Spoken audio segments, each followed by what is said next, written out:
Oh, just finished listening to Paul McCartney's new album, and the last songs made me cry. It is amazing. It is amazing. He has twice, four times the vigour of a man a quarter of his age. The album is so full of power, of life, of rock and roll, you know. In parts, you know, it's sentimental and reminiscent and nostalgic.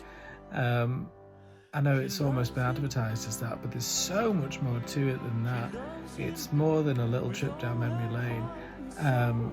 You know, Andrew Watt's done a great job of producing it because it sounds so contemporary, yet also still so Paul McCartney.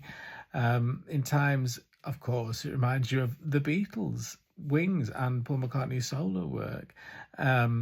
There's sleazy guitars, electric guitars, you know, massive drums.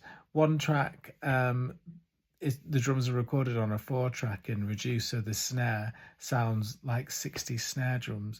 But the opening track, Paul does a spoken verse, which is unexpected, and then it turns into this, you know, Josh Homme style, Arctic Monkeys-esque, you know, dirty electric guitar riff, and sounding so young. You know, it sounds like Helter Skelter. And then, gosh, there's just so much to it. The last track that made me cry, called Momma Gets By, is this beautiful, brooding, well, it's masterpiece. It's almost jazz. It's a ballad, but it's dark and then uplifting in parts. The orchestration on that last track is amazing too. But the chorus is slightly reminiscent of George Harrison's Something as well.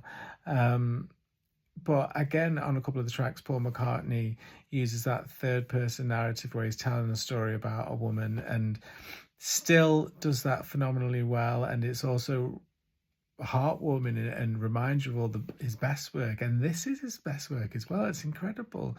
I'm just...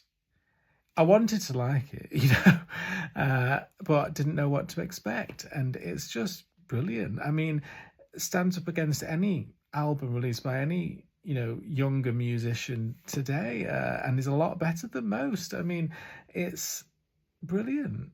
He's brilliant. I love him.